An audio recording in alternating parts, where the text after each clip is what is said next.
Salut les graisseux, alors vidéo courte concernant les filtres à air. Je suis en train de bosser sur le filtre à air de la Citroën DS qui est en fin de chantier, hein. Donc on va regarder un petit peu tout de suite peut-être la voiture. Donc c'est pour ce véhicule-ci, hein, il est en cours de restauration, vous pouvez retrouver toutes les vidéos sur la chaîne. Et j'en suis au stade où je vais régler mon carburateur, d'accord. Donc là j'ai foutu un cône en attendant pour éviter, parce qu'il y a pas mal de pollen qui vole en ce moment. Ça me permet de tourner et puis de la bouger ici dans la cour. Mais là, vraiment pour effectuer ce réglage carbu, je veux le faire avec une cartouche qui va être la plus propre possible avant d'attaquer les réglages, voilà, pour dire d'avoir tous les éléments nécessaires pour un bon réglage. Donc je vais vous montrer un petit peu ce qu'on trouve normalement sur les cartouches d'origine, et puis comment est constitué le système par rapport à des cartouches plus modernes comme celle-ci. Là on a par exemple un filtre typique papier lavable, jetable, pardon, contrairement à ici un système qui est lavable, d'accord. Donc ça, ce sont des cartouches que vous remplacez une fois que c'est noirci tout ça. Vous prenez la cartouche ici de papier, hop, poubelle, on en remet une neuve. Mais sur les systèmes plus anciens comme ici, on ne trouvait pas ce système là. On avait vraiment voilà, tout un empilage ici de feuilles, hein, directement en métal, qui sont micro perforés, avec des, voilà, ça alterne un petit peu au niveau des croisements, hein, au niveau des trous qui vont être faits, et puis au niveau du type de maillage. Vous voyez, vous avez des maillages qui sont un petit peu plus fins, et c'est vraiment l'accumulation des couches, hein, qui va faire la filtration au fur et à mesure. D'accord, donc je vais vous montrer, parce que là je suis en plein en remise en état d'un boîtier que j'ai ouvert, hein. Donc là vous avez par exemple un boîtier qui est brut de démontage, qui n'a pas encore été touché.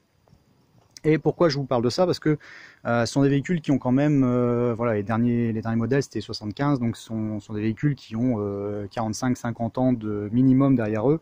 Et la plupart du temps, ces cartouches-là n'ont jamais été ouvertes, jamais été nettoyées vraiment à fond, puisque au niveau de l'entretien, il est préconisé voilà, quand on fait les vidanges ou que on fait l'entretien courant, de plonger directement ici la cartouche complète dans un mélange d'essence et puis d'huile pour dire voilà, on va dire drainer le plus de saleté possible, de nettoyer. Mais vous comprenez que avec l'empilage des feuilles, vous avez des saletés qui sont par exemple au centre, au niveau du filtre, vous n'arrivez jamais à les décoller, hein. Vous pouvez faire 3-4 passages, de toute façon ça restera toujours prisonnier un petit peu dans les mailles. Donc on fait des nettoyages qui sont bon, qui font du bien, hein, ça il n'y a pas de doute là-dessus, mais vous n'arriverez jamais à nettoyer à fond.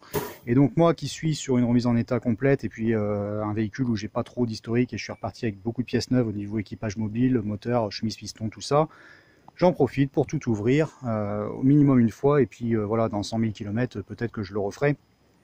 Mais là au moins je repartirai avec quelque chose qui aura été vraiment nettoyé à fond pour une fois dans sa vie. Donc comment on fait? C'est tout simple, hein. Là vous avez la boîte à air classique, hein, donc la cartouche elle vient comme ça dedans, voilà. Et puis vous avez un petit joint ici qu'il faut démonter. Donc je vais vous montrer par exemple sur celle-ci, et vous voyez sur le système d'origine ici c'est tout simplement serti, voilà, tout le tour. Donc le plus simple, tournevis plat, vous faites sauter au niveau du sertissage comme ici. D'accord. Alors il suffit de faire sauter à moitié, hein, c'est suffisant. Vous libérez la contrainte qu'il y a entre les deux pièces, hein, puisque vous en avez une ici qui va venir ici dedans, et puis on va ressertir après pour refermer. D'accord. Donc vous dessertissez sur la moitié de la circonférence, hein, ça suffit largement. Et puis voilà, vous glissez tout vers l'extérieur, et puis tout à l'heure, bon, on va tout reglisser et en profiter pour ressertir le tout, hein. On va faire ça avec, je vais avoir les outils qu'il faut, un petit coup de marteau, enclume, tout ça, on va se débrouiller pour refaire les bords. Et donc au moment du démontage, moi ce que j'ai fait, c'est que j'ai pris une photo de chacune des couches au fur et à mesure, d'accord, pour vous repérer. D'accord, bon là ici on voit bien, par exemple ça c'est vraiment la partie en dessous, et puis voilà, à chaque couche j'ai fait une photo qui m'indique au niveau du sens, hein. Je me suis toujours mis par rapport à un repère pour repérer le sens dans lequel le maillage est orienté, et puis dire de remonter au mieux comme c'est fait d'origine, voilà. Et on passe de ça qui est donc brut de démontage et qu'on envoie au lavage, et on ressort propre comme ici, voilà. Et moi je vais le repasser un petit coup avec de l'essence mélangée avec un petit peu d'huile, un petit peu du style mélange de temps, pour dire voilà, d'éviter l'oxydation future. Et on en profite pour faire voilà, les cerclages qui font le système de fermeture, et de repartir avec quelque chose de propre comparé à ce qu'on trouve au moment du démontage, hein. Parce que quand vous ouvrez, alors je pense qu'on va peut-être le voir, vous voyez ici j'ai tout des petites impuretés. Et bon, on le trouve ici sur tout le pourtour d'ailleurs, il doit en rester un petit peu. Et il ne faudrait pas que toutes ces petites particules qui sont quand même assez dures, assez abrasives, se retrouvent finalement dans la carburation et puis à rayer tout le travail que je me suis embêté à faire au niveau des chemises pistons, tout ça, ce serait vraiment dommage. Donc on en profite pour tout nettoyer à fond.